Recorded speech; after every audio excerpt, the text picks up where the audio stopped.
RJD के supremo और बिहार के पूर्व मुख्यमंत्री लालू प्रसाद यादव खास तौर पर चुनाव के मौसम में अपने चुटीले अंदाज की वजह से खूब याद किए जाते हैं। हालांकि इस बार चुनाव में लालू प्रसाद यादव का यह रंग मिसिंग है। लालू प्रसाद यादव, उनकी पार्टी आरजेडी कांग्रेस की दोस्त पार्टी है और भारतीय जनता पार्टी के वो धुर विरोधी हैं। लेकिन क्या आपको पता है कि लालू प्रसाद यादव ने पहली बार सत्ता का स्वाद भारतीय जनता पार्टी के सहयोग से ही चखा था?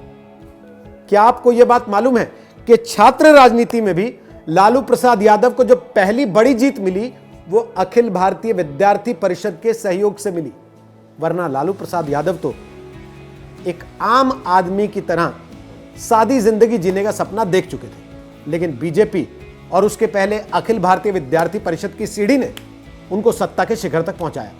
आज हम आपको वो कहानी सुनाते हैं।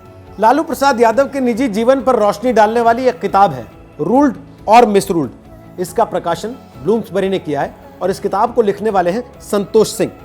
इस किताब में संतोष सिंह बताते हैं कि लालू प्रसाद यादव 1971 में पटना यूनिवर्सिटी स्टूडेंट्स यूनियन का चुनाव हार गए थे और उसके बाद वो निराश हो गए थे। इसी निराशा में उन्होंने पटना की एक कॉलेज में क्लर्क की नौकरी पकड़ ली और यह तय किया कि सरकारी नौकरी में कामयाबी हासिल करेंगे, अच्छे घर में शादी करेंगे और एक आम आदमी की जिंदगी बिताएंगे। लालू यादव भले ही क्लर्क की नौकरी करने लगे थे, लेकिन छात्र राजनीति से उनका मोह पूरी तरह से भंग नहीं हुआ था। 1973 में एक बार फिर स्टूडेंट यूनियन के चुनाव में अपनी किस्मत आजमाएं, ऐसा विचार उनके मन में आया।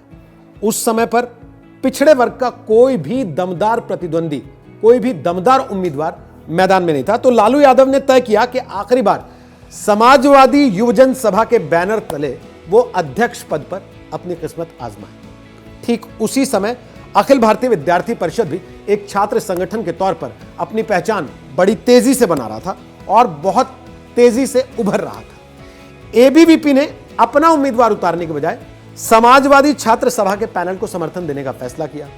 दोनों संगठनों ने मिलकर चुनाव लड़ा। यह गठबंधन भयंकर तरीके से चुनाव जीत गया।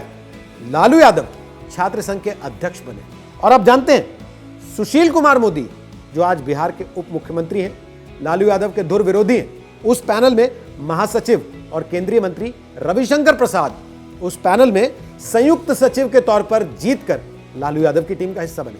कहानी यहीं खत्म नहीं हो जाती। लालू यादव छात्र राजनीति के बाद मुख्य धारा की राजनीति में उतरे और पॉलिटिकल करियर का बड़ा ब्रेक लालू यादव को 1990 में मिला। इस बार भी बीजेपी के समर्थन ने उन्हें बिहार का मुख्यमंत्री बना दिया। हुआ यूं कि 1990 के बिहार विधानसभा चुनाव में पहली बार जनता दल ने हिस्सा लिया। 324 सीटों की विधानसभा में जनता दल सबसे बड़ी पार्टी बनकर उभरी। जनता दल को मिली 122 सीटें, कांग्रेस के खाते में आई 71 और बीजेपी को मिल गई 39 सीटें। यानी किसी भी पार्टी को स्पष्ट बहुमत हासिल नहीं था, क्योंकि बहुमत के लिए चाहिए था 163 विधायकों का समर्थन। ऐसे में बीजेपी ने लालू यादव का साथ दिया और भाजपा के समर्थन से बिहार में जनता दल की सरकार बनी और लालू यादव बन गए बिहार के मुख्यमंत्री, वो भी बीजेपी के सपोर्ट से। लेकिन जनता दल और बीजेपी की यह दोस्ती बहुत ज्यादा दिन चल नहीं पाई, क्योंकि सितंबर 1990 में जब लाल कृष्ण आडवाणी ने अपनी बहुचर्चित रथ यात्रा पूरे देश में निकाली, उस समय लालू यादव ही थे जिन्होंने लाल कृष्ण आडवाणी के रथ को समस्तीपुर में रोककर आडवाणी को गिरफ्तार कर लिया था। जनता दल के मुखिया वीपी सिंह उस समय देश के प्रधानमंत्री होते हुए भी इस गिरफ्तारी को रोक नहीं पाए और इसके बाद बीजेपी और जनता दल के रिश्तों में खटास आ गई। केंद्र और बिहार दोनों जगह बीजेपी ने जनता दल से अपना समर्थन वापस ले लिया। केंद्र में सरकार गिर गई, लेकिन लालू यादव भारतीय जनता पार्टी के एक धड़े को तोड़ने में कामयाब रहे और उन्होंने किसी तरीके से अपनी सरकार बचा ली। अब बात छात्र राजनीति में पहली बड़ी जीत की हो या फिर बिहार में पहली बार मुख्यमंत्री की कुर्सी पर बैठने की, गाहे बगाहे चुनावी मौसम में लोग बीजेपी और आरजेडी के एक दूसरे की तरफ चलने वाले चुनावी तीरों को देखकर ये कहानियां याद कर ही लेते हैं।